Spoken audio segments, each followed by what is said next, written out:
começar, né? Vou começar a aula de hoje falando sobre uma questão ainda dentro da dogmática renovada. Eu havia dito que encerraria, né, na aula passada esse assunto, mas me ocorreu que eu estava esquecendo de um assunto importantíssimo, justamente um assunto que eu deixei para o final, né, que é relevante principalmente em tempos de pandemia, que é a questão dos limites dos direitos e das restrições que esses direitos possuem, né? Como é que nós avaliamos essas restrições? Elas são ou não compatíveis com os direitos fundamentais? Então, eu preciso trabalhar isso com vocês, porque esse é um assunto da hora no sentido de que ele é um assunto não só legal demais, mas também é um assunto do momento, tá? E mais do que isso, quando nós formos trabalhar os direitos fundamentais em espécie, eu vou, em alguma medida, fazer referências a essas teorias. Então, eu preciso que vocês tomem nota do que eu vou dizer hoje. Muito provavelmente, eu ainda vou gastar a aula de hoje todinha falando de questões teóricas, mas eu vou tentar trazer para vocês exemplos concretos que facilitem a compreensão dessas teorias. E vou tentar, na medida do possível, falar um pouquinho mais devagar. Eu sei que eu falo muito rápido, porque eu sei que essas teorias não são tão simples assim. E para facilitar, eu vou compartilhar com vocês o livro, né, que eu a parte, né, do livro que eu escrevi com a Natália Masson. Vou deixar aí na tela para que vocês acompanhem o que nós precisamos saber em relação a esse assunto. Eu vou trabalhar esse ponto aqui, ó. Limites imanentes e restrições a direitos fundamentais.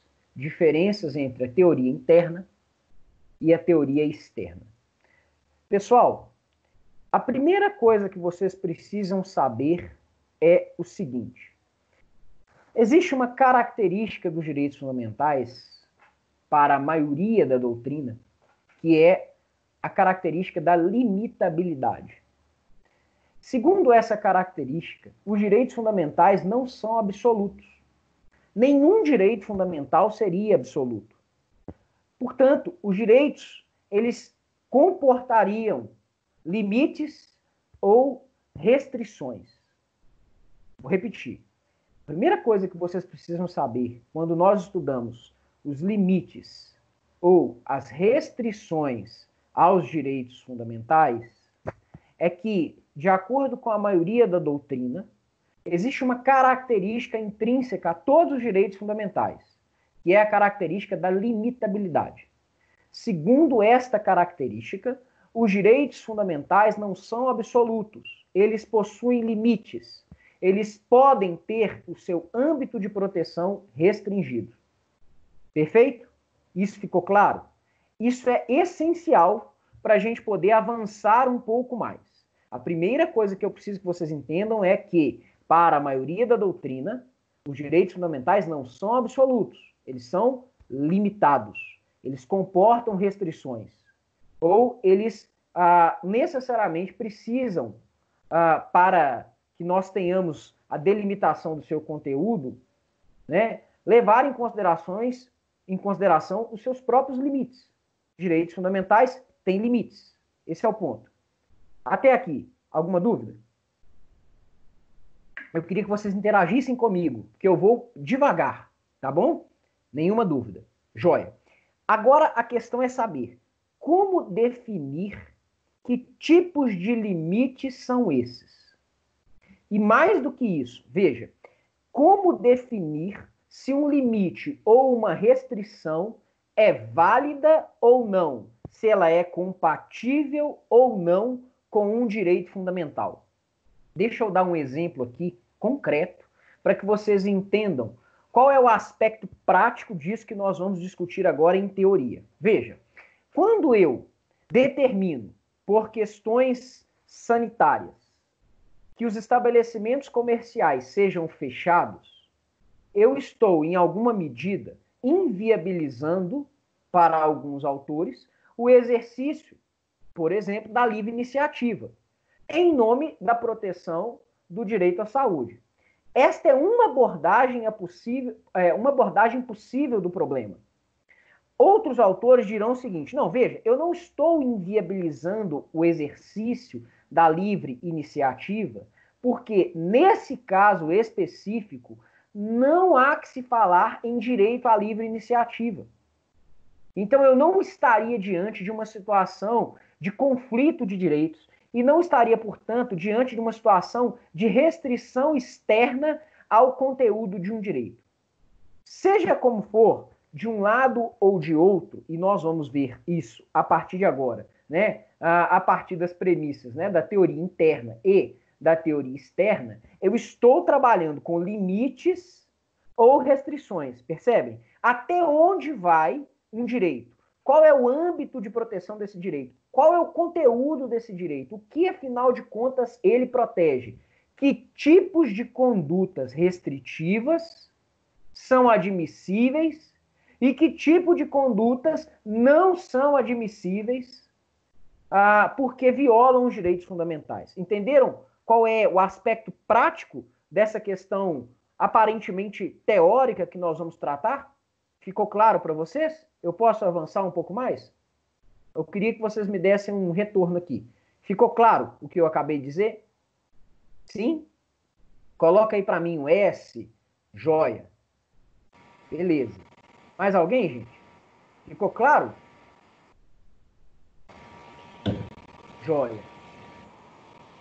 Você quer falar, Isadora? Não eu coloquei, eu só queria falar que sim, que ficou clara a explicação. Beleza. Então vamos lá. Eu disse, em primeiro lugar, que os direitos não são absolutos, segundo a maioria da doutrina, porque eles têm uma característica que é a característica da limitabilidade. Em segundo lugar, eu disse que se nós consideramos que os direitos fundamentais não são absolutos, nós estamos considerando que eles têm limites. Eu posso avaliar essa situação dos limites sob duas perspectivas. E agora entra a questão teórica que eu queria explicar para vocês. Nós temos duas teorias para explicar esta celeuma. A primeira é a teoria interna. Essa aqui, ó. E a segunda é a teoria externa dos direitos fundamentais.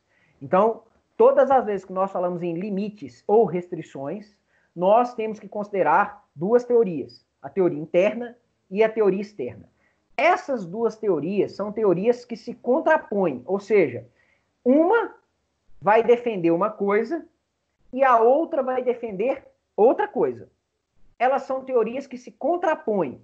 Ou você adota as premissas da teoria interna, ou você adota as premissas da teoria externa. Você precisa defender, ou melhor, você precisa opinar. A palavra certa não é opinar, você precisa se decidir sobre qual será a teoria que você irá adotar. Porque a partir da eleição desta teoria, a explicação em relação à situação concreta vai variar. Vamos começar pela teoria interna. O que diz a teoria interna? Bom, a teoria interna, ela diz que, na prática, na verdade, não existem conflitos reais entre os direitos fundamentais. Os direitos fundamentais não estão em rota de colisão, nem mesmo no plano concreto. Vou repetir. A teoria interna, que é uma teoria minoritária no Brasil, defende que os direitos fundamentais não entram em rota de colisão. Para essa teoria, o objeto, vou repetir, para essa teoria, o objeto de estudo é o direito em si e os limites imanentes desse direito. Isso é importantíssimo. Quando você fala em teoria interna, a primeira coisa que você precisa saber é, para esta teoria, não há colisões, não há conflitos entre direitos fundamentais. Em segundo lugar, você precisa saber que, para esta teoria, o que existe, na verdade, na tarefa do intérprete do direito é uma análise que deve levar em consideração o direito em si e os limites imanentes deste direito. Perfeito? Então, para esta teoria interna, quando nós estamos diante de uma situação concreta, como a que eu narrei para vocês, né, a situação da pandemia com o fechamento de diversas atividades econômicas, nós precisamos definir qual, afinal de contas, é o conteúdo do direito à saúde e, ou, eventualmente, né, do direito à livre iniciativa, para definir, neste caso, afinal de contas, qual é o direito que está sendo aplicado. Não há um conflito real, há, no máximo, um conflito aparente. No máximo. Mas, na prática, o que define o limite do direito é algo interno a esse direito. É o seu núcleo essencial, né? É um limite imanente ao direito. Perfeito? Vamos andar um pouco mais. Isso é uma tentativa de evitar conflitos entre direitos fundamentais, tá? Eu vou ler aqui o que está escrito no ponto 43, que eu estou projetando para vocês. Eu queria que vocês acompanhassem e depois vou explicar o que diz esse ponto 43. Não vou ler ele todo porque o que eu acabei de afirmar, né, está aqui nessa primeira parte. A segunda parte diz assim, ó, a teoria interna pressupõe a existência de um único objeto de estudo, a saber, o direito e os seus limites imanentes. Isso significa que o direito fundamental existe desde sempre com seu conteúdo determinado, de modo que já nasce com os seus limites. Pessoal, para a teoria interna, pelo menos de acordo com uma abordagem clássica da teoria interna, é preciso delimitar a priori, em abstrato, qual é o conteúdo do direito. O que o direito permite e o que o direito não permite. Isso está atrelado aos limites imanentes do direito. Quando eu digo, né, que o direito não permite uma dada forma de manifestação, uma dada forma, né, de conduta, eu estou trabalhando internamente com um limite imanente do direito. Vou dar um exemplo. A liberdade de expressão. Para os adeptos da teoria interna, a liberdade de expressão não engloba atos discriminatórios. Ela não comporta, por exemplo, discurso de ódio. Por quê? Porque isso estaria além dos limites que definem, né, o que é, afinal de contas, o conteúdo do direito. De modo que, nesse caso, a delimitação do conteúdo do direito tem que excluir, a priori, quais são as condutas que não estão amparadas pelo seu âmbito de proteção.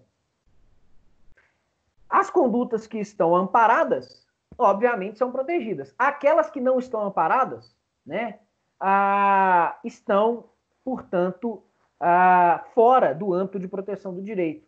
Né? Elas não são alcançadas por esse direito. Daí falar em direito e os seus limites. Qual é o limite do direito? O limite do direito, os limites imanentes de um direito, são aquelas condutas que ele protege. Tudo aquilo que extrapola esses limites não está protegido por esse direito.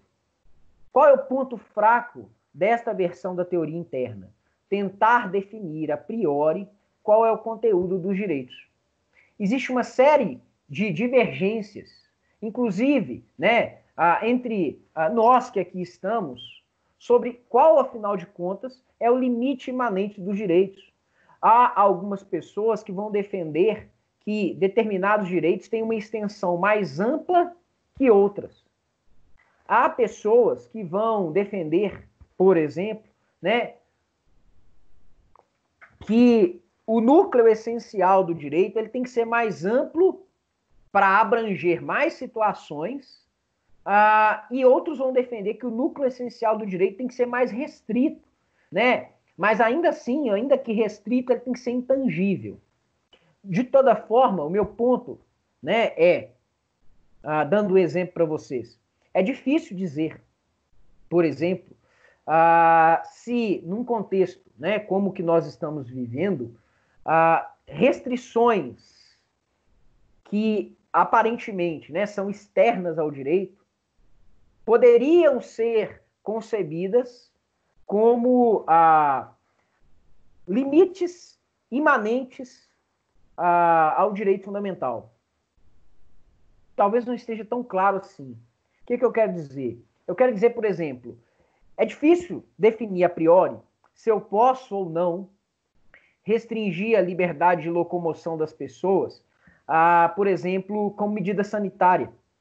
É difícil definir a priori qual é a extensão desses limites. Por exemplo, se eu posso fechar uma praça, para além de dizer que as pessoas devem ficar em casa. Ou se eu posso, eventualmente, definir que as pessoas não podem sair mais na rua, sob pena de serem multadas, por exemplo. Né? O caso do lockdown. É difícil dizer, a priori, quais são esses limites. Por quê? Porque as situações concretas são contingentes, elas variam. E esses limites também variam. Numa situação de normalidade, a gente jamais poderia conceber, né, o fechamento de atividades comerciais. Mas numa situação como a que nós estamos vivendo, é muito provável que a maior parte de nós, ou pelo menos uma grande parte, né, daqueles que aqui estão, entenda que algumas atividades de fato não são essenciais e que, portanto, precisam permanecer fechadas. Outros, no entanto, vão discordar disso. Esse é o dilema da teoria interna. É difícil definir a priori qual é o conteúdo dos direitos, quais são os limites imanentes do direito. Entenderam? Ficou claro para vocês? Essa é a teoria interna. Ficou claro? Diz para mim aí. Coloca aí para mim um S ou um N. Né? Se tiver ficado claro, você coloca um S. Se não tiver, você coloca um N. Né? Ficou claro? Ótimo. Coloca aí, ó, Isadora, se quiser escrever, é só colocar no chat aqui do lado, ó. Senão você fala para mim, tá? Não precisa de tirar o mudo, não. Mas se você quiser falar, também fique à vontade. Gente, eu recebi um retorno aqui, que ficou claro. Mas eu queria que vocês falassem um pouquinho mais, que foi só uma pessoa que me falou que estava tranquilo, que eu posso seguir. Porque agora eu vou falar da teoria externa. É que, professor, meu notebook tá com alguns probleminhas. Eu não tô conseguindo abrir o chat nele aqui, não. Mas eu ia abrir o áudio para falar que, para mim, ficou claro essa questão Joia, interna. perfeito, perfeito. Obrigado. Ótimo. Mais alguém? Isabela, Aurélio, Domingos, né? O PP, que o nome não tá aparecendo aqui para mim, a Brenda. E aí, gente, a Rayane foi a que falou que estava tudo certo, né? Ou foi a Brenda? Vocês entenderam a teoria interna? Porque agora eu vou falar da teoria externa. Bom, joia, todo mundo entendeu. Então vamos seguir. A teoria externa, que é essa aqui, ó, é uma teoria que, eu repito, se contrapõe à teoria interna. Esta teoria é uma teoria que vai divergir frontalmente da teoria interna. Por quê? Primeiro, ela vai dizer o seguinte: os direitos estão necessariamente em rota de colisão. Isso significa que no plano concreto, muitas das vezes eles vão concorrer, né? Vai ser necessário proceder uma ponderação para saber qual direito tem maior peso no caso concreto. E vai ser necessário, às vezes, né, aplicá-los de forma gradativa, na melhor medida do possível. Porque muitas das vezes esses direitos vão assumir a feição de princípios e, como princípios, deverão ser tratados, né, como comandos de otimização. Né? Comandos de otimização são normas prima facie, que devem ser aplicados na maior medida do possível. Essa é a primeira questão. Para a teoria interna, os direitos estão necessariamente em rota de colisão. Por que a teoria interna considera que os direitos estão necessariamente em rota de colisão? Porque ela adota, gente, uma teoria do âmbito de proteção amplo. Ela fala assim, a priori, ou seja, no primeiro momento, em abstrato, os direitos admitem toda e qualquer forma de manifestação. Isso significa, por exemplo, né, que para a teoria interna, a liberdade de expressão comportaria, admitiria, inclusive, o discurso de ódio, a priori. Mas no plano concreto, e aí é o ponto, no plano concreto é que você teria que definir se esse âmbito de proteção ampliado demais deveria ser restringido e se esta restrição seria ou não proporcional? O ponto é, para a teoria externa, existem dois objetos, não um apenas. Veja, para a teoria interna só existe um objeto, o direito. O direito e os seus limites, né? Os limites internos, imanentes ao próprio direito. Para a teoria externa, existem dois objetos de estudo quando nós estamos tratando dos limites, né, aos direitos fundamentais. Existe o direito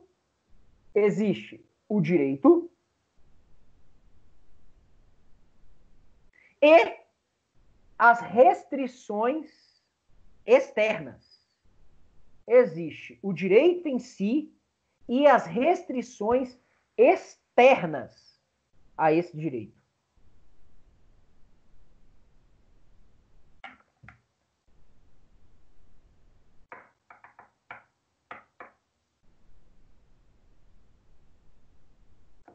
O que isso significa? Significa que, se a priori todo e qualquer tipo de prestação seria admissível, no plano concreto, não é assim que as coisas se dão. Por quê? Porque os direitos estão em colisão e é preciso ponderar se as restrições impostas no plano concreto advenham elas de outros direitos fundamentais ou, eventualmente, de uma legislação ou de um decreto, enfim, né, de atos normativos infraconstitucionais, se estas restrições externas são proporcionais. Beleza? Então, isso significa que, para a teoria externa, o conteúdo dos direitos, o conteúdo definitivo, só pode ser definido a posteriori por meio do emprego da técnica ou princípio da proporcionalidade. Porque é por meio da utilização do princípio da proporcionalidade que eu vou avaliar se as restrições externas são proporcionais ou não, né? E por proporcionais eu entendo, né? Dentro das três submáximas do princípio da proporcionalidade, né? Adequação, necessidade e proporcionalidade em sentido estrito. Mais do que isso, por proporcionais eu entendo, né, aquelas medidas que passam pelo teste do princípio da proporcionalidade.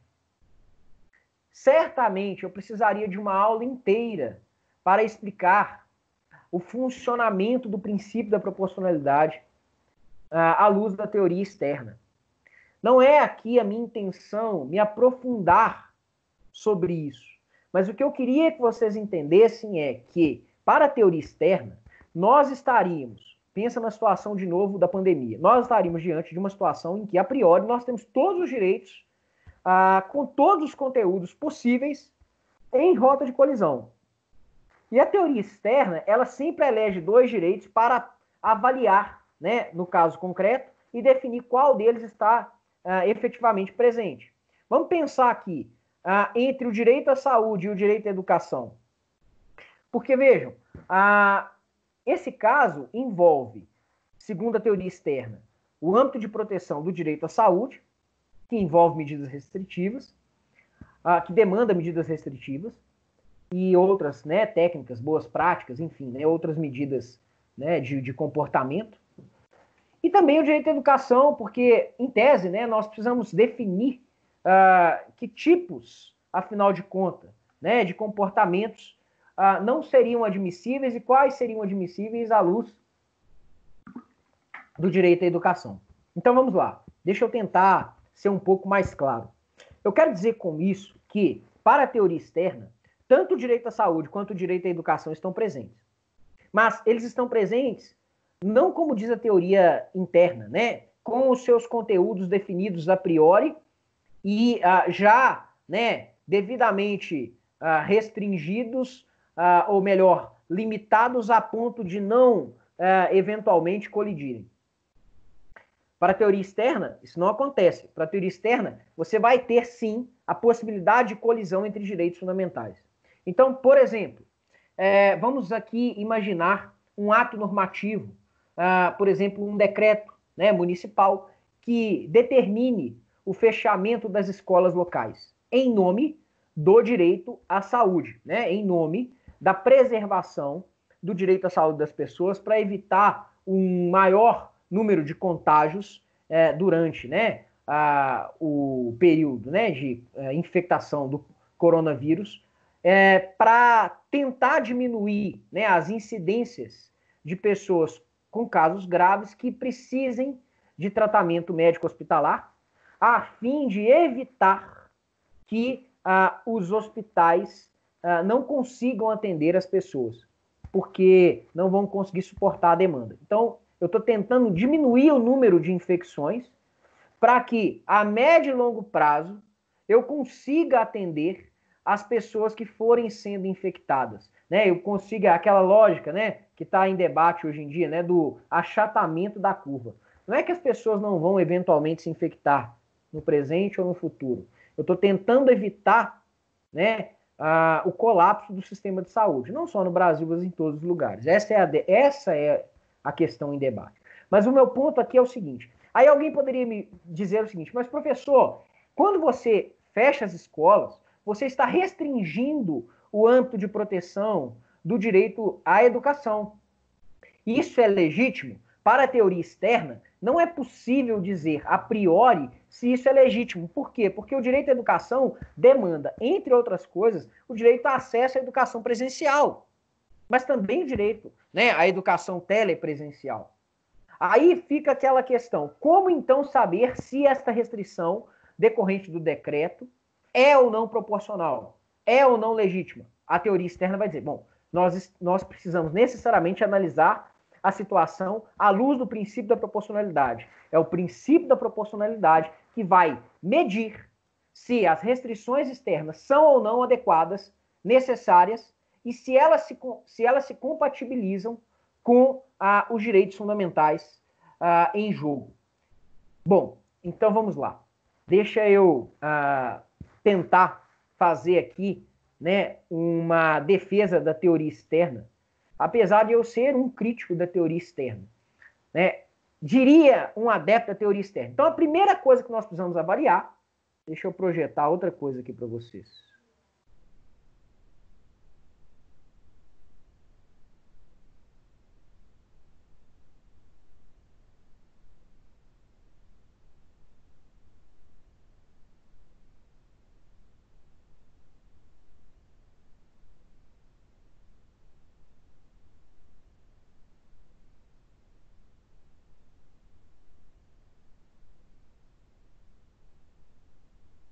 Só um minutinho, gente.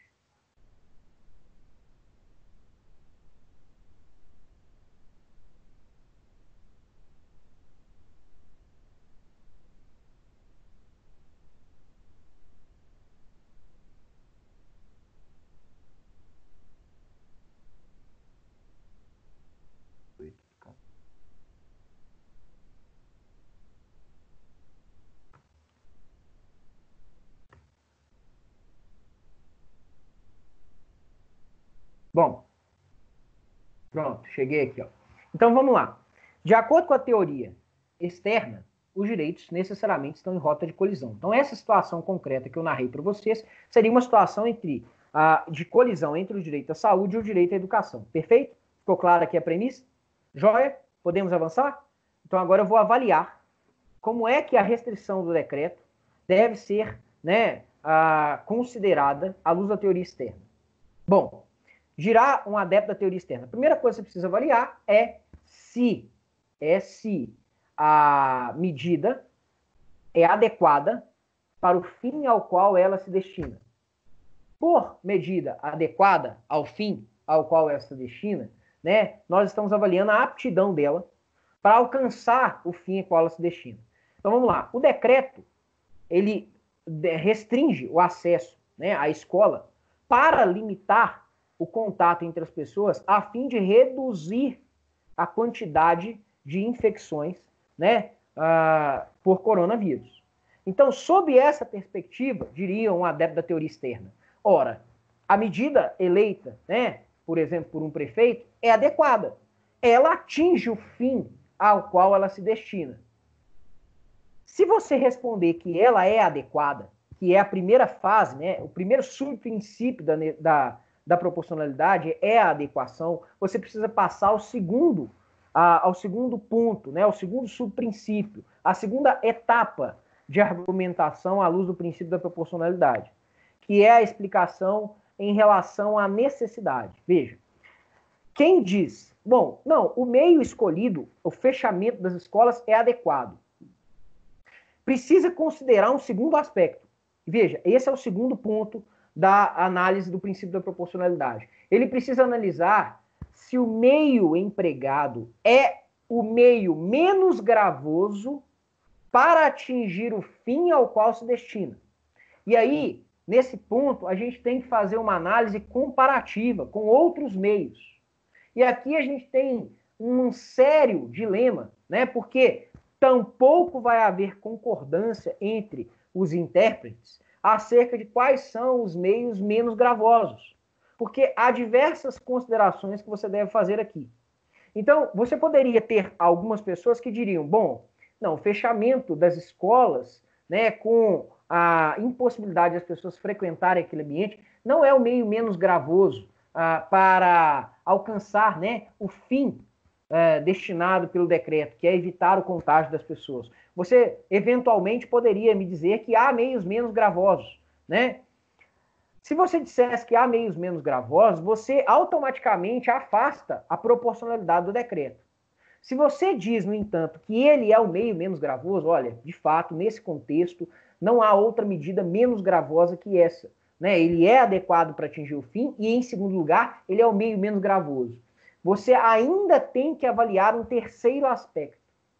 E este é o último passo da teoria externa para decidir se as restrições externas são ou não proporcionais com o direito, né, com o âmbito de proteção do direito, e definindo, assim, né, qual é o âmbito de proteção do direito no caso concreto. Se você disser para a teoria externa que o meio utilizado é o meio menos gravoso, ele é um meio necessário.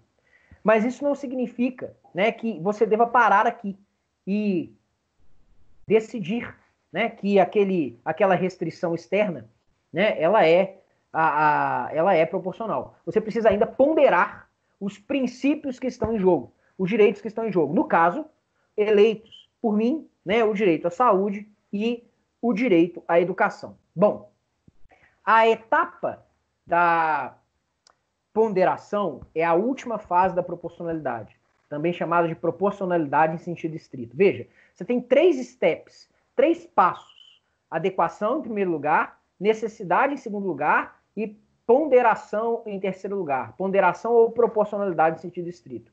Na ponderação é que você vai fazer o quê? É que você vai fazer o balanceamento dos direitos que estão em jogo. É que você vai decidir, em última instância, se as condições jurídicas para a aplicação, né, daquele princípio estão presentes e se, consequentemente, a restrição é ou não adequada, se ela é ou não, melhor, se ela é ou não legítima, né, proporcional, e se ela é ou não, em última instância, compatível com a Constituição. Bom, um adepto da teoria externa, nesse caso, poderia dizer, bom, vamos lá. Em primeiro lugar, eu preciso avaliar, olha aqui, é isso que eu queria que vocês vissem. Ó. A etapa da ponderação, gente, ela avalia três aspectos. Primeiro, ela avalia o grau de satisfação e de insatisfação de um direito, de um princípio. Como aquela medida, né, afeta um direito. Aí vocês poderiam dizer, bom, fechamento das escolas inviabiliza completamente o direito à educação? Não necessariamente. Né? Nós estamos, por exemplo, com as escolas fechadas, mas estamos tendo aula telepresencial.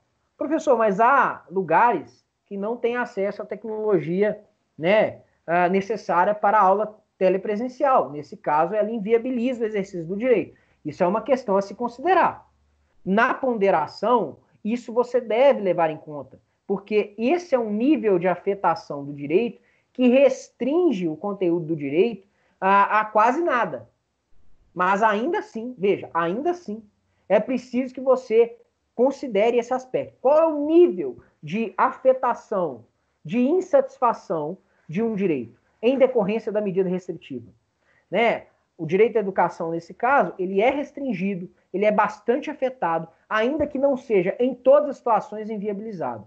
O direito à saúde, por outro lado, né, ele é afetado de uma forma positiva, porque você não vai restringir, você vai permitir, em tese, né, que ele se manifeste de uma forma mais robusta. Mas alguém poderia dizer, pessoal, as restrições, né, a liberdade de locomoção nesse caso, elas afetam a saúde psíquica da pessoa. Então também o direito à saúde sofre algum tipo de restrição, algum tipo de afetação, em alguma medida ele é afetado nesse caso. Bom, então esse é o primeiro ponto. Qual é o nível, o grau de insatisfação ou de afetação de um direito? A segunda questão é qual é o nível, qual é o grau, qual é a importância da satisfação do princípio colidente. Então, veja, se eu estou analisando o nível de restrição, né, de afetação do direito à educação e vejo que ele é fortíssimo nesse caso, eu preciso também considerar o quê? Qual é a importância, nesse caso, da proteção do direito à saúde?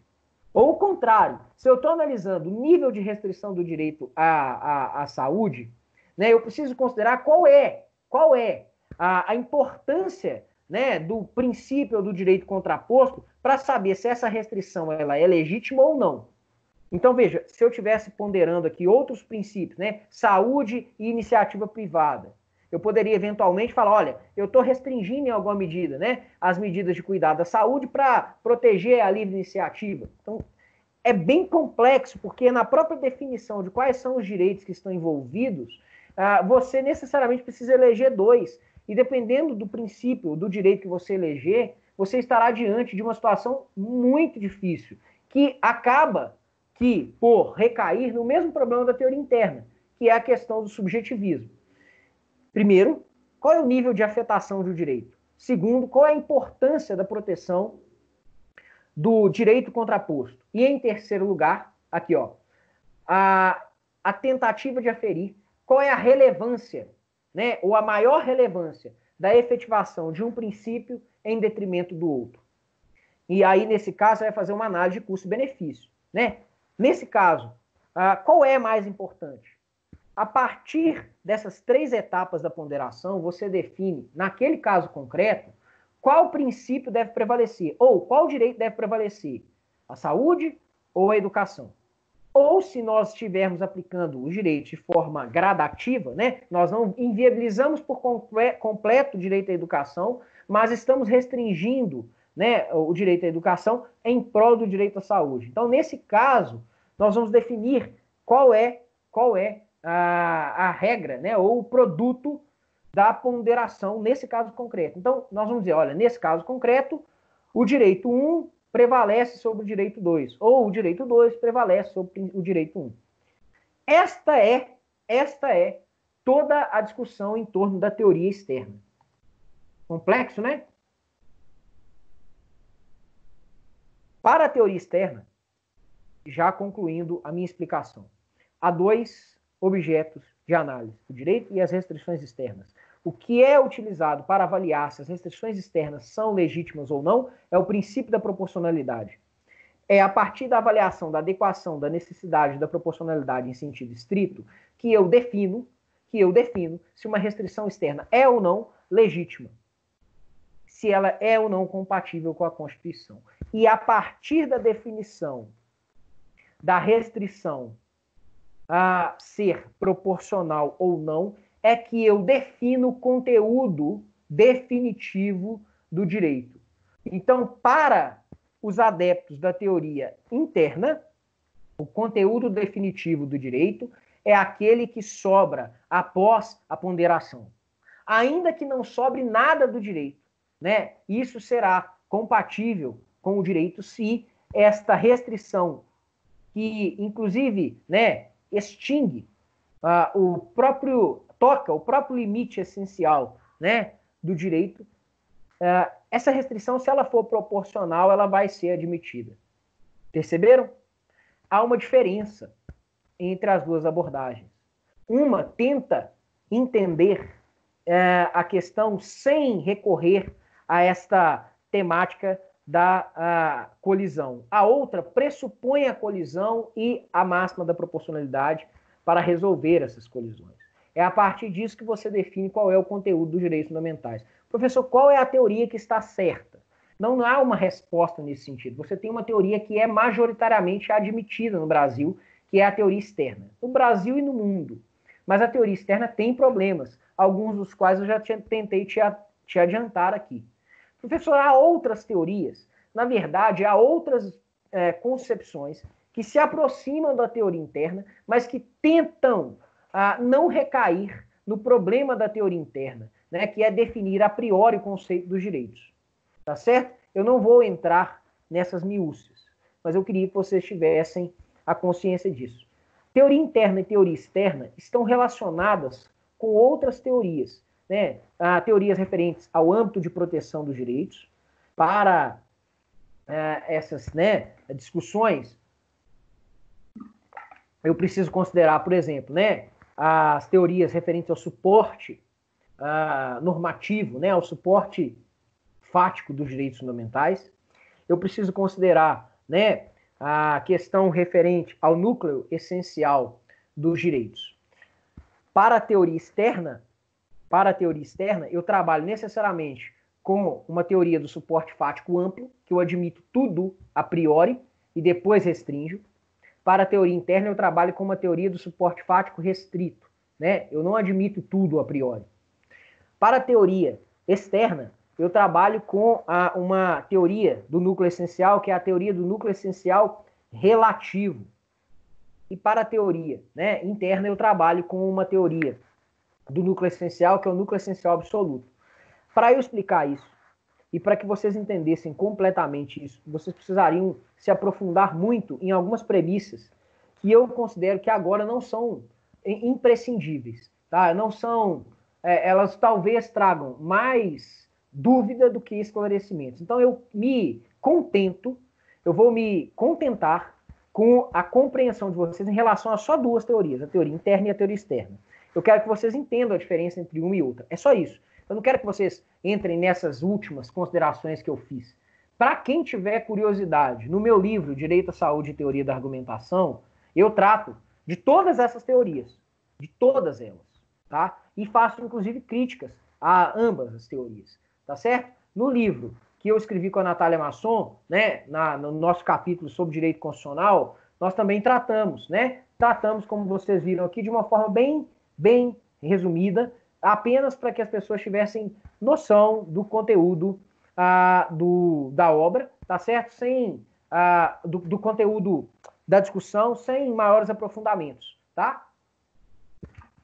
Apenas para encerrar esse assunto, deixa eu ler aqui para vocês o item 44 e aí eu vou abrir para perguntas. É importante que vocês tenham a liberdade de perguntar, porque é agora que eu vou conseguir aferir se vocês entenderam ou não a explicação, tá? E, eventualmente, vou poder dar exemplos para melhor esclarecer o assunto. Veja o que diz o ponto 44.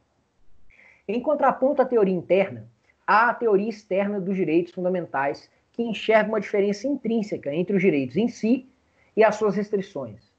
Ela não trabalha com a noção de limites imanentes aos direitos, mas com a ideia de que a restrição seria um a posteriori, decorrente de uma intervenção legítima, ao conteúdo a priori dos direitos fundamentais. À luz da teoria externa, o âmbito de garantia efetivo do direito equivaleria ao âmbito de proteção definido depois de estabelecidas as restrições. Logo, existiria inicialmente um direito em si ilimitado, uma posição prima facie absoluta, que, mediante a imposição de eventuais restrições, se converte em um direito limitado, que é a sua posição definitiva. Tá?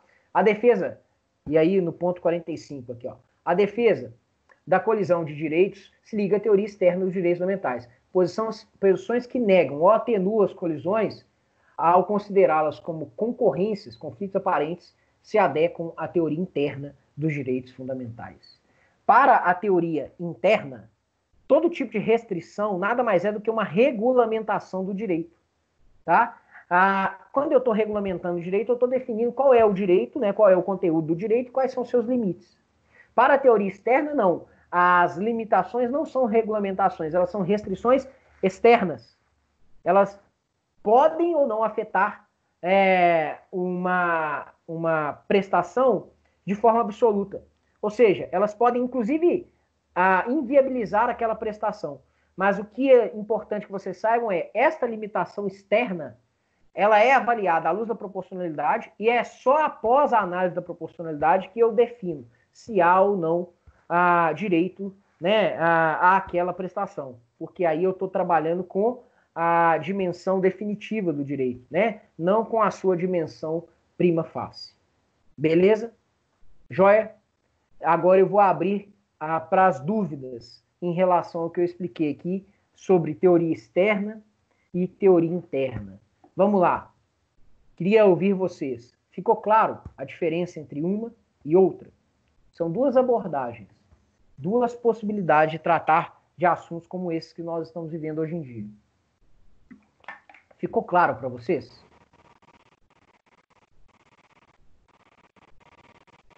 Isadora. Professor, para mim ficou claro, mas eu queria comentar sobre essa questão, até mesmo atual, e para mim entender a questão da probabilidade acontecendo. E se caso eu começasse a conversar, ele me fala. O que acontece? Eu queria saber a questão desse isolamento.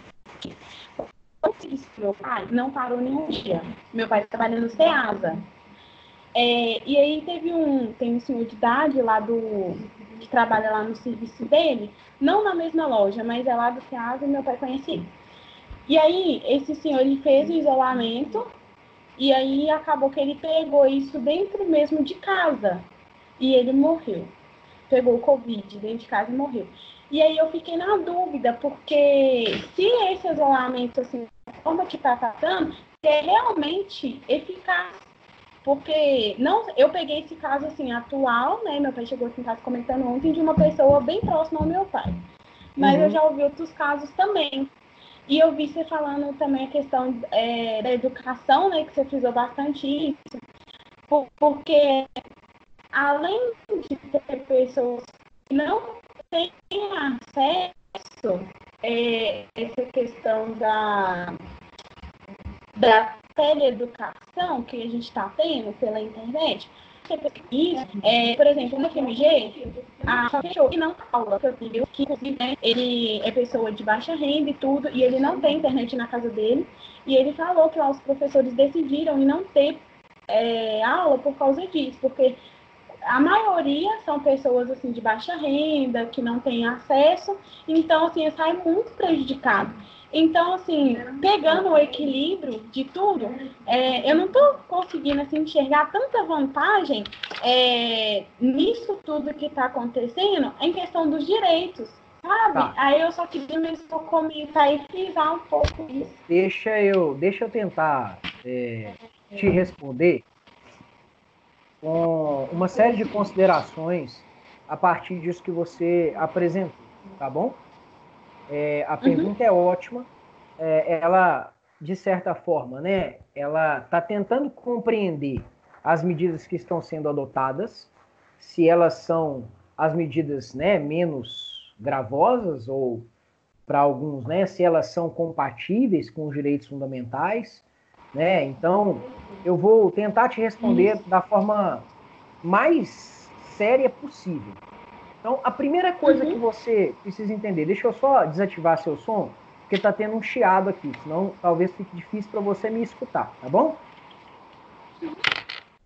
Olha só, aí depois você abre de novo. Olha só, primeira coisa que precisa ser dita, o isolamento social que nós estamos aplicando, né, que é o isolamento social horizontal, que pretende, né, isolar o maior número de pessoas possíveis, evitando contato entre elas, para diminuir o contágio, ele, cientificamente, é o mais adequado para o tratamento do Covid-19 no momento que nós estamos vivendo. Isso eu estou dizendo com base em inúmeros estudos que mostram que, se não fosse adotada nenhuma medida de isolamento, ou se fossem adotadas medidas restritivas de isolamento, como, por exemplo, isolamento vertical, né, com afastamento só das pessoas que, num primeiro momento, né, são vistas como pessoas em situação de risco, eu teria um nível e uma quantidade de contágio muito maior do que aquela que eu tenho hoje. E com esta quantidade de contágios elevada, eu fatalmente chegaria ao limite do sistema de saúde muito mais rápido. E com isso, né, com o colapso do sistema de saúde, eu teria muito mais gente sem condição de ter um tratamento adequado, por exemplo, né, com acesso a respiradores e outros tipos de medidas médico-hospitalares. Então vamos lá. Existem inúmeros estudos, tem um interessantíssimo, inclusive, que foi publicado na Inglaterra e que fez com que a Inglaterra mudasse a sua perspectiva em relação ao assunto. Porque na Inglaterra, a princípio, eles falavam assim, não, nós vamos deixar tudo aberto, nós vamos deixar todo mundo pegar. Quem tiver que morrer, vai morrer, quem for se recuperar, vai se recuperar, e aí nós vamos ter uma imunização de um maior número de pessoas, e isso vai solucionar o problema mais rápido.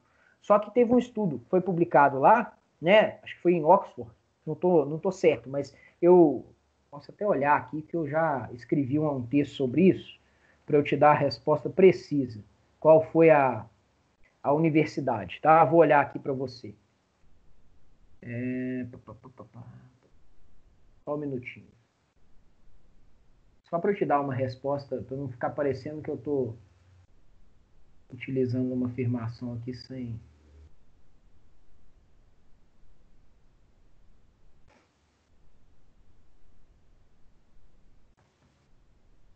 Oxford. Não é Oxford, não.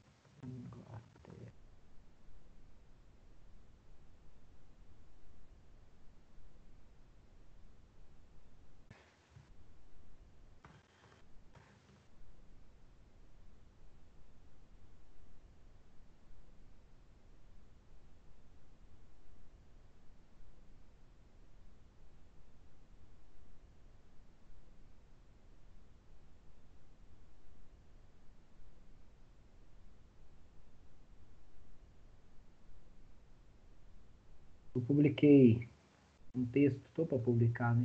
Na verdade.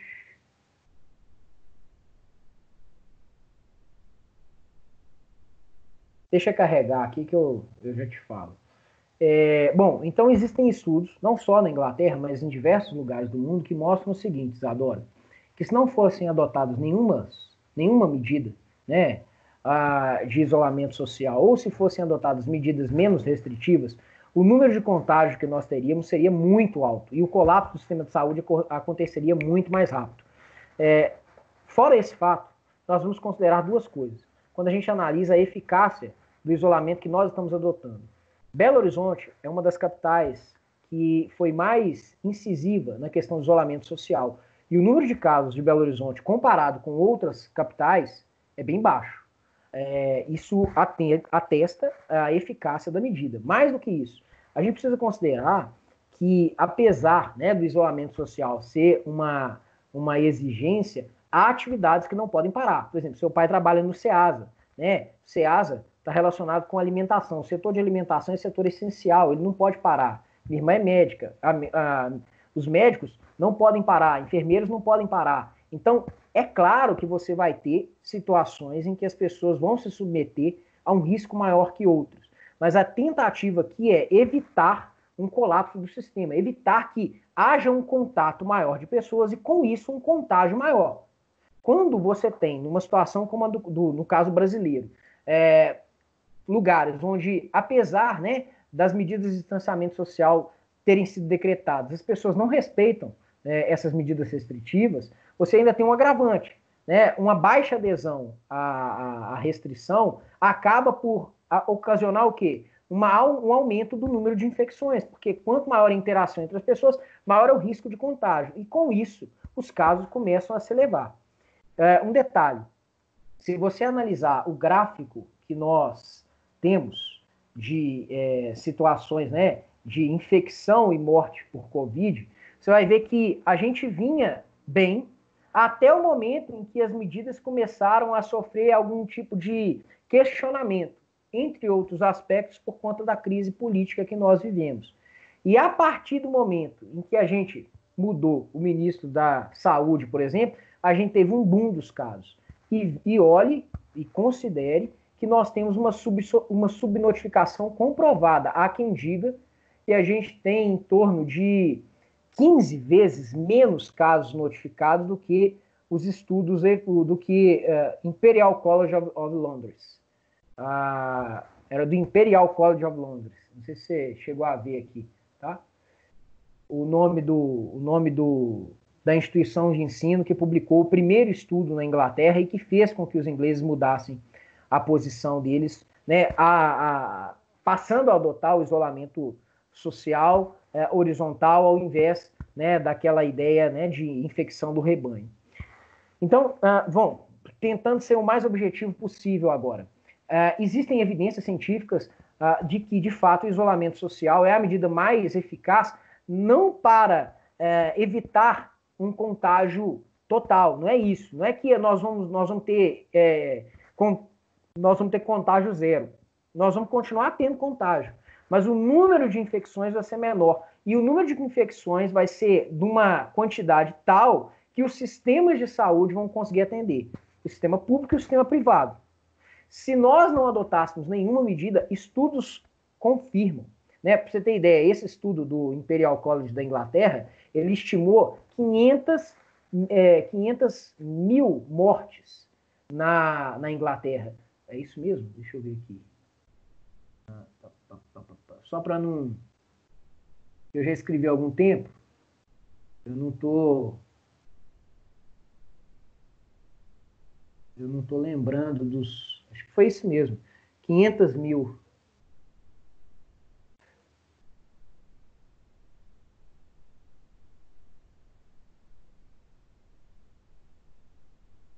Meio milhão. Isso mesmo, aqui, ó. 500 mil mortes, né? Aqui, ó. A decisão pela adoção das medidas de isolamento social, não sei se vocês estão conseguindo ver aí, é uma nota de rodapé no texto que eu escrevi. Meio milhão. No Reino Unido, por exemplo, após inicialmente defender-se a não adoção de medidas contra o contágio de pessoas pelo vírus, sob a perspectiva de que, assim, a infecção de grande parte da população, na teoria, sob a premissa de que, assim, a infecção de grande parte da população, na teoria, desenvolveria uma imunidade coletiva, o governo britânico voltou atrás. A decisão pela adoção de medidas de isolamento horizontal foi impulsionada por um estudo que estimou o número de mortes no Reino Unido em 500 mil de pessoas se nenhuma medida contra o contágio coletivo fosse adotada. Então, assim, claro, né, eu posso ter o contágio em casa? Posso. Por exemplo, eu tenho pessoas que estão trabalhando em call center, tem pessoas que estão trabalhando em serviços essenciais na área da saúde, na área da alimentação, a pessoa trabalha no supermercado, ela eventualmente pode, né, contrair lá, trazer para casa uma pessoa que não saia, pegar o Covid-19, pode acontecer. As medidas de isolamento social e as medidas sanitárias, né, de lavar as mãos, passar álcool em gel, evitar o contato, estabelecer um distanciamento de ao menos 1 metro entre as pessoas, evitar aglomerações, elas mitigam, mas elas não evitam que as pessoas peguem.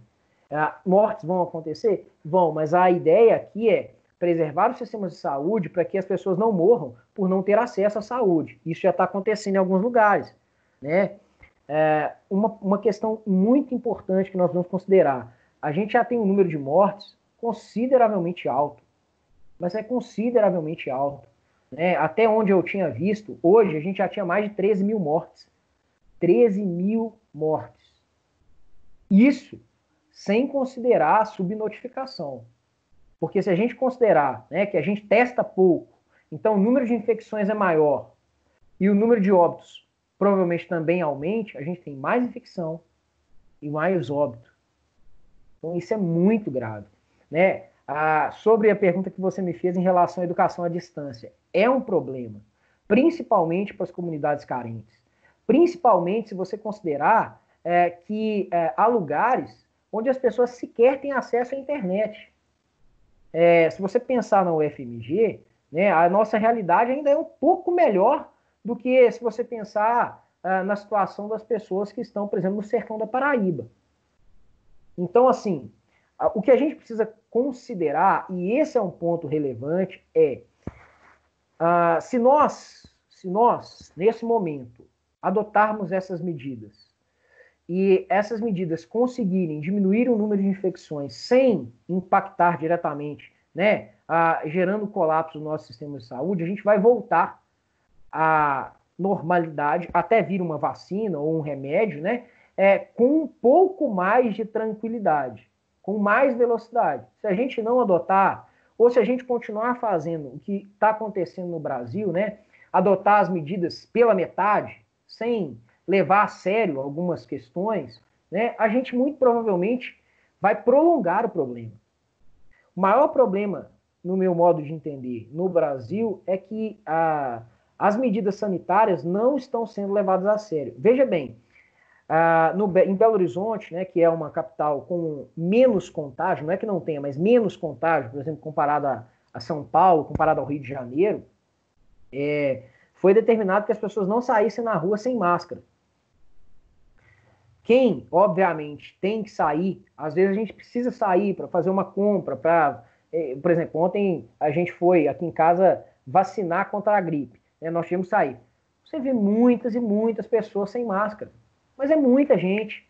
Você vê estabelecimentos que não poderiam estar abertos. E não estou recriminando, por exemplo, o barbeiro que atende as pessoas com a porta fechada. Não é isso. Eu até acho que, por conta da insuficiência das medidas de apoio que o nosso governo adotou, principalmente para as pessoas carentes, e são insuficientes, porque, me desculpe, um auxílio de R$ 600 é insuficiente para fazer frente às necessidades essenciais das pessoas, é menor que um salário mínimo. Como é que a pessoa faz frente às necessidades? Somente o profissional autônomo, pensa nisso, né? Ou alguém que está na informalidade. Eu brincava, né? Brincava entre aspas, porque o assunto é sério. Eu falava, daqui a pouco todo mundo é Uber.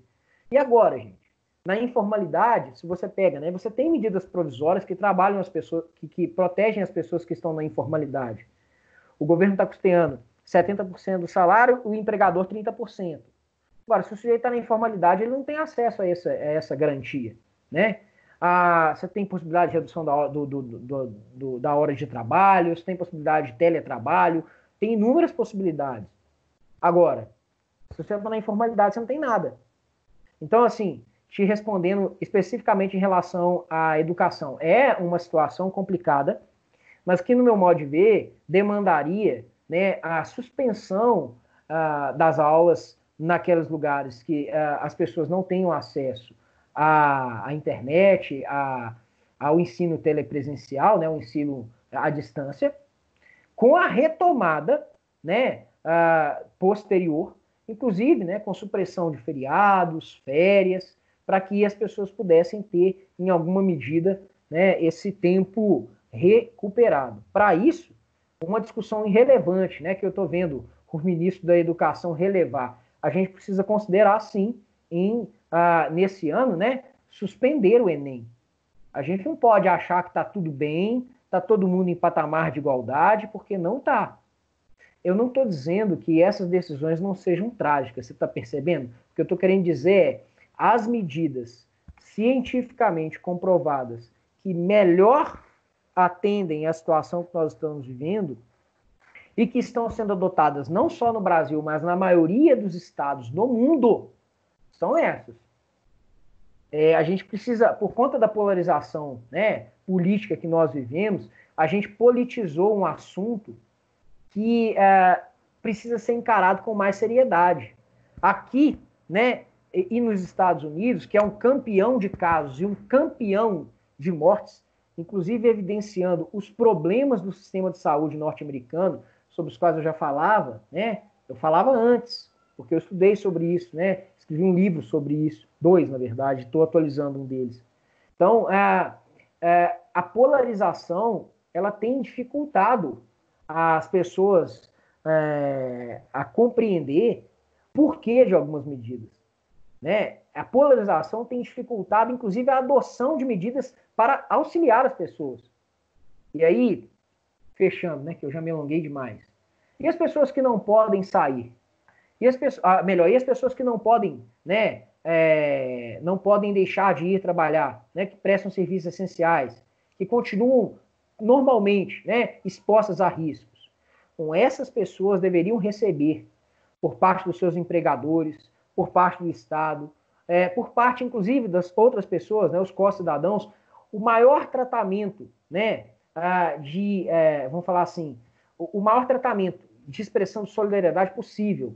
Isso, não só em termos concretos, né, com equipamentos de prevenção, no caso dos médicos, né, os EPIs, no caso dos profissionais da saúde, né, um equipamento que permitisse o mínimo possível, né, um isolamento eficaz, né, a utilização, né, o fornecimento de máscaras, o fornecimento de álcool em gel, o fornecimento de água para que as pessoas pudessem lavar as mãos, né, regras para evitar, né, a acumulação de pessoas dentro do estabelecimento comercial. Tudo isso tem que ser levado em consideração. Não é só isolar, entendeu? Mas isolar nesse momento é importante. Eu fui claro, foi assim, satisfatória a minha explicação, Isadora? Oi, Isadora? Gente. Oi. Sim, Foi professor, claro? foi sim. Estava prestando atenção aqui. Deu para ter uma compreensão melhor do sentido do isolamento, a questão do direito. Foi mais tranquilo. Gostei bastante. Muito obrigada. Tá. Eu vou deixar, inclusive, essa parte gravada. Só para a gente fechar, a gente já está com 1h06 de aula. Eu tinha prometido que eu ia deixar vocês perguntarem alguma coisa sobre palestra, se vocês tivessem interesse, né? Eu não sei quem de vocês assistiu a palestra de terça-feira sobre crise política e crise institucional, mas eu vou deixar aqui, né, a oportunidade para quem quiser me perguntar alguma coisa ou debater, fazer alguma colocação, fiquem à vontade, tá, gente? Vocês querem fazer algum tipo de consideração? A palavra está com vocês. Professor Bernardo, Aurélio. Diga, Aurélio. Uma parte da live, o senhor falou sobre as decisões diferentes para casos semelhantes por parte do STF. Queria ouvir a opinião do senhor, que às vezes o STF deixa de ser garantidor da Constituição e assim, fica subentendido que são dívidas de gratidões por indicações políticas, por ter, a gente, assim, através da mídia televisiva, escrita, a gente sabe que tem ministro primo de ex-presidente, advogado de partido político, amigo de empresários, igual no caso de Gilmar Mendes, que solta todo mundo, inclusive com ligação de escritório de advogado da esposa. Eu queria que o senhor... Acabou que o senhor não falou muito sobre o STF. Eu tive que tratar de alguns assuntos de forma muito simplificada. Sobre isso, eu tenho um texto para te indicar. É um texto do Conrado Ubner Mendes, que se chama O Inimigo do Supremo. É um texto que ele publicou na Folha de São Paulo, mas é um texto sensacional, avaliando a postura do ministro Gilmar Mendes, principalmente no começo, né, de toda a situação. Deixa eu tentar te responder aqui da forma mais direta possível. O Supremo Tribunal Federal, ele é nosso órgão de cúpula no Poder Judiciário e, de acordo com a Constituição, deveria ser o guardião da Constituição. Isso significa que, ao analisar os casos, a premissa maior deveria ser a proteção, né, da Constituição, da força normativa da Constituição e, consequentemente, dos direitos fundamentais. Doa a quem doer. As medidas que violassem esses direitos, né, que violassem as garantias fundamentais, que, em última instância, violassem a Constituição, não poderiam ser admitidas pelo Supremo Tribunal Federal. No meu modo de entender, e aí é uma avaliação que eu faço a partir dos estudos que eu fiz, a partir dos textos que escrevi, né? Escrevi 2 textos sobre isso. Um eu acabei projetando aqui para vocês, recente, ainda não foi publicado, né? Que avalia a crise política e institucional sob uma perspectiva da Defensoria Pública. O outro, O Inimigo do Supremo, é isso mesmo. Joga assim, Conrado Ubner Mendes. Conrado, O Inimigo do Supremo, vocês vão achar isso no Google. Dá um Google que vocês vão achar. Deixa eu colocar aqui. Aí eu...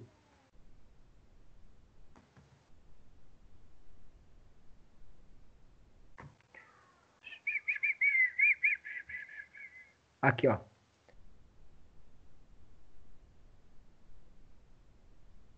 Esse aqui, tá? O Inimigo do Supremo. Tá publicado no Jota também, tá? É bem legal. Tem outros aqui. Na época foi publicado na Folha de São Paulo, mas acho que agora no Jota você já consegue acessar. É esse aqui, ó. Você pode fazer o login e acessar, tá? Não tem problema não. Aqui, ó. Você tem direito a até 10 matérias. Vale muito a pena. Bom, então vamos lá. Isso significa que alguns argumentos, né, que o Supremo usualmente utiliza, não só o Supremo, toda a Corte Constitucional faz isso, toda a Suprema Corte acaba fazendo, né, argumentos que a gente chama de argumentos de ordem pragmática, consequencialistas, argumentos de política, em última instância, não seriam legítimos para justificar posições dos ministros e muito menos a posição da Corte. Mas isso acontece. O que eu tenho a te dizer quando isso acontece? Eu tenho a dizer que as decisões perdem em legitimidade e são mais passíveis de crítica por conta disso. Quando eu me referi, né, ao caso Delcídio e ao caso Aécio, eu queria deixar claro que a gente estava diante de um tratamento diferenciado de casos que mereceriam tratamentos idênticos. Eu acho que o Supremo errou no caso Delcídio por estender, né, um conceito restritivo a direitos fundamentais que eu acho que não foi adequado, e acho que se ele estabeleceu esse precedente por questões de coerência, ele precisava, né, respeitar esse precedente no caso Aécio, ou no mínimo, considerar o caso promovendo um distinguish que justificasse um tratamento diferenciado. E ele não fez. Ele simplesmente tratou diferentemente situações idênticas. Isso significa que nós tenhamos, né, um Supremo que que presta um desserviço por conta, né, de os ministros serem nomeados. Bom, absolutamente não é isso.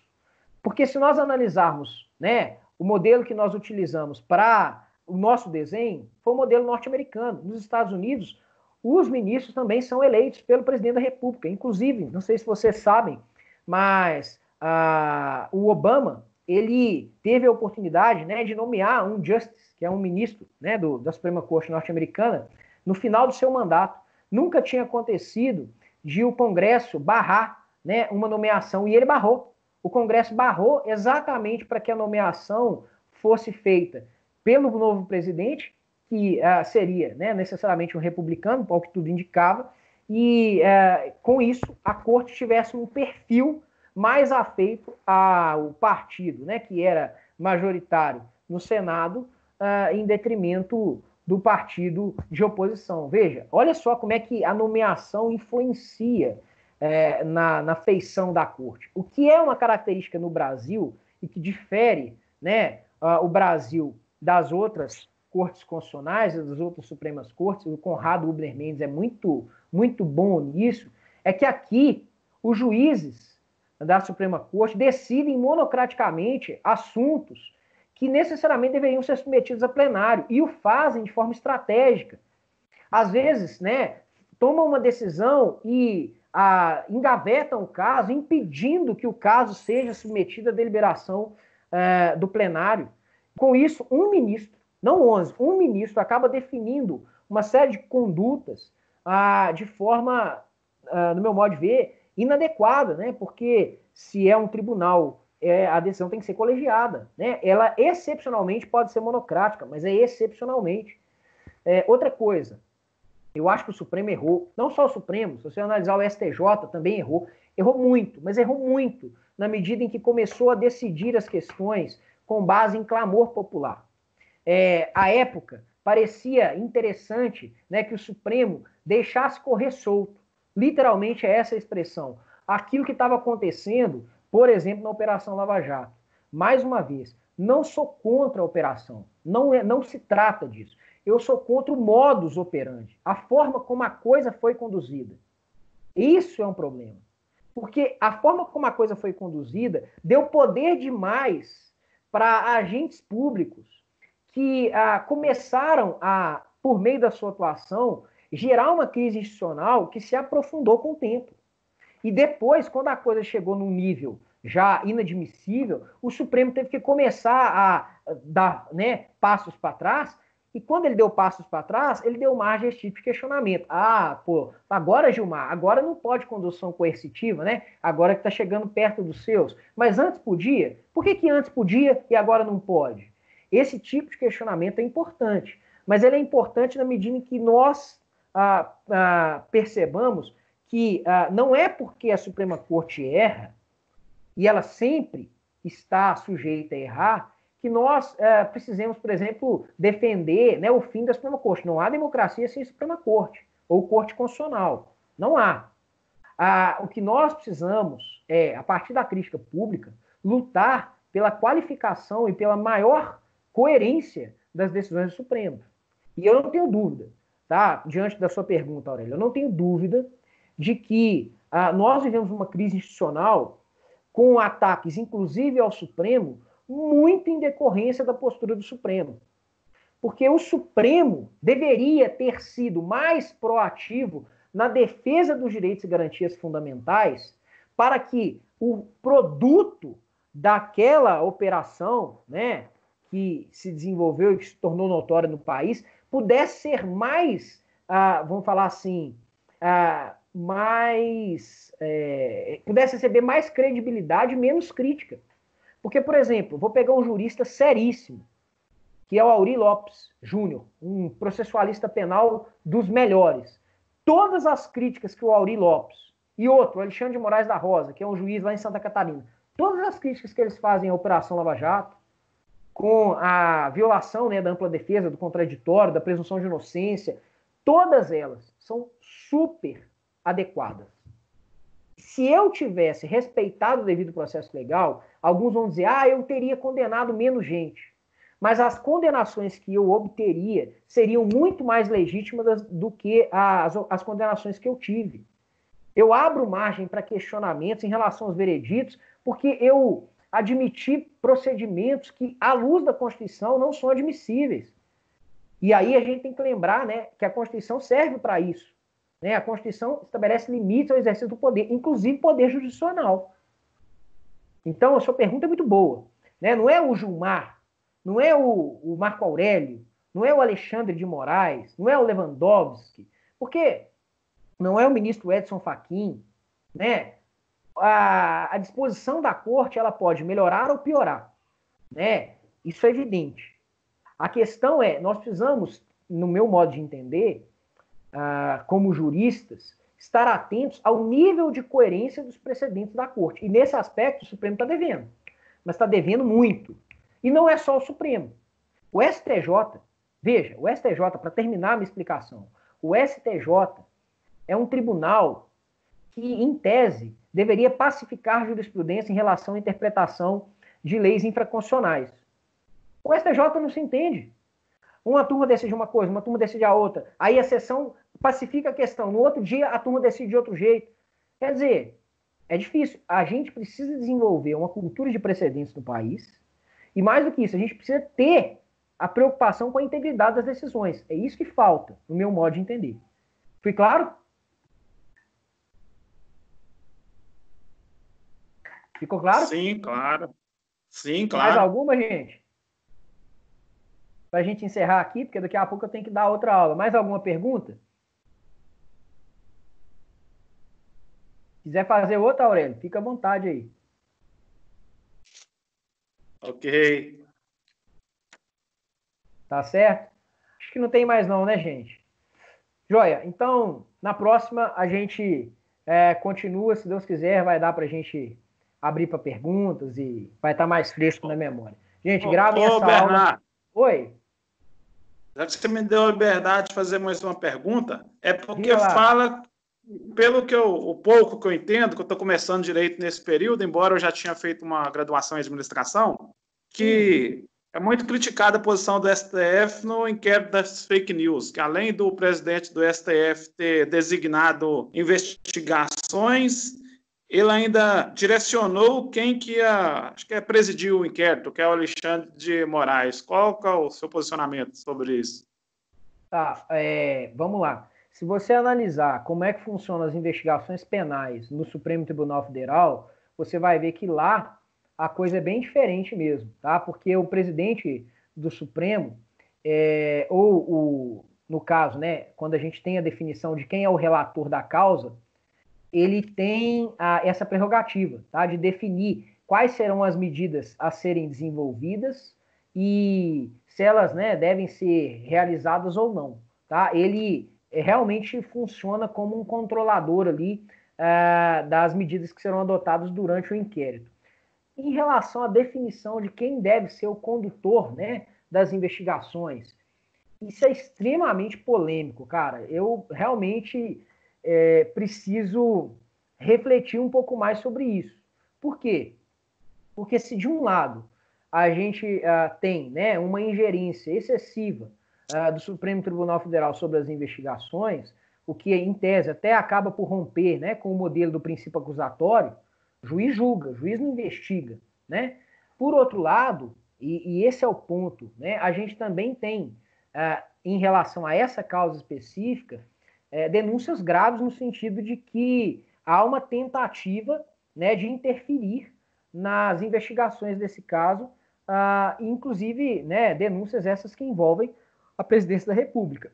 Eu te confesso assim, eu não tenho uma opinião formada em relação à definição de quem deva ser o delegado na investigação desse caso. Não tenho mesmo, tá? Eu precisaria refletir mais. O que eu posso te adiantar, aí saindo um pouco da discussão, né, do inquérito das fake news e entrando mais precisamente na decisão do Alexandre de Moraes, né, em relação à nomeação do diretor-geral da Polícia Federal, o que eu posso te dizer eu acredito que essa decisão não foi adequada.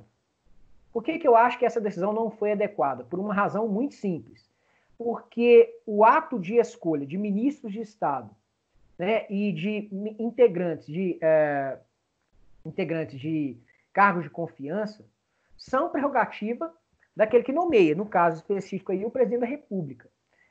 Se ele pode o mais, ele pode o menos. Esse argumento de fato vale. E mais, né, se ele pode demitir sem explicar o porquê, né, por exemplo, um ministro, ele é colocado no cargo e ele pode ser demitido sem nenhum tipo de justificativa. Ele exerce um cargo demissível ad nutum.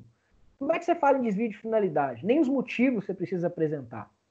Eventualmente, né, se ficar comprovado que tem uma tentativa de obstrução à justiça, eu particularmente, entendo que essa questão tem que ser resolvida na esfera penal.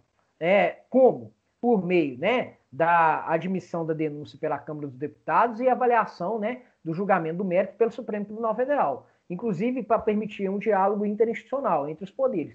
Eu não acho, e esse é o ponto importante, né? Eu não acho que as bases da decisão do ministro Alexandre de Moraes são consistentes, assim como não acho que eram consistentes as decisões anteriores que, por exemplo, né, resolveram por negar, né, a posse do Lula, aquela que admitiu, né, a posse do Moreira Franco, a que proibiu a posse da Cristiane Brasil. Veja, o Supremo parece que julga conforme quem está sendo julgado. E não é assim que as coisas devem ser. Entendeu? Então, em relação ao inquérito em si, das fake news, né, e quem deve presidir, quais são as particularidades, eu precisaria refletir um pouco mais. Tá? Mas eu acho, até para preservar a integridade das investigações, que seria possível dizer, né, se a gente fala em defensor público natural, se a gente fala em promotor natural, se a gente fala em juiz natural, a gente poderia até defender, né, um delegado federal natural aqui. Se ele começou a conduzir as investigações, ele leva até o fim. Mas é uma posição sobre a qual eu preciso refletir um pouco mais. Com relação à nomeação, mas aí você vai beneficiar o Bolsonaro. Olha, a minha questão não é essa. E eu acho que, né, quem é meu aluno há mais tempo já deve ter percebido isso. A minha preocupação é com a coerência e com a defesa da Constituição, do quem doer. Eu não tenho comprometimento político partidário com ninguém. Né? Eu não sou filiado a partido nenhum, nunca contribuí com um centavo, e ainda que o fosse, né, obviamente tenho as minhas concepções, mas eu, como jurista, tento defender as posições que eu acho mais adequadas, à luz da Constituição. E não acho que um juiz, monocraticamente, possa afastar uma nomeação do presidente da República. Eu acho que é equivocado, mesmo que a nomeação tenha sido, né, permeada por polêmicas, tá certo? Acho que foi errado no caso Lula, acho que foi errado agora, acho que foi errado na Cristiane Brasil e acho, no mínimo, curioso que o Supremo tenha admitido a nomeação do Moreira Franco, que na época era investigado e claramente parecia, né, que o fundamento da nomeação era o mesmo fundamento, né, da nomeação do Lula, pelo menos os argumentos que eram ditos na época, e as decisões foram totalmente diferentes. Isso é que não pode. Mais uma vez, qual que é a palavra-chave aqui? Integridade. Tem que ter coerência. As decisões têm que ser as mesmas para os casos idênticos, né? E tem que ser diferente para os casos diferentes. Agora, decidir de um jeito e depois, num caso similar, decidir de outro, aí você tira a credibilidade do próprio Supremo. Você abre margem para questionamentos, entendeu? No máximo, vamos lá, só para fechar, no máximo, que o Supremo decidisse essa questão de forma colegiada, né? Acho que foi o Marco Aurélio que sugeriu isso. Era mais razoável. Agora, um ministro, monocraticamente, caramba, acho complicado. Beleza? Ficou claro aí? Ficou sim. É porque eu acompanhei isso aí, inclusive a pedido de um partido político, né? Uhum. Eu não sei, igual eu tô te falando, a questão do inquérito das fake news, eu não sei especificamente quem fez o requerimento. Eu tô alheio. Foi um partido político, não sei se PDT ou PTB, um dos PD, alguma coisa aí. Ainda que fosse o PSL, tá me entendendo? Pleitear não é vedado, não. A questão é decidir com coerência. Eu tendo a achar que, nesse caso, a precaução ela é importante até para preservar a credibilidade das investigações, entende? Mas eu preciso refletir um pouco mais. Eu não quero te dar uma resposta peremptória aqui, não. Tá bom? Ok. Gente, deixa eu ir, porque eu tenho que dar uma segunda aula aqui agora. E na próxima aula estamos aqui, tá certo? Um abraço. Eu vou definir os grupos, eu vou definir os temas dos grupos. Quem não está em grupo nenhum, por favor, coloca para mim, não deixa de colocar, para a gente poder, né, ter a definição até amanhã de quais são os temas, qual é a data, o que vocês têm que me apresentar, tá certo? Um abraço, pessoal. Até mais. Professor, a Poliana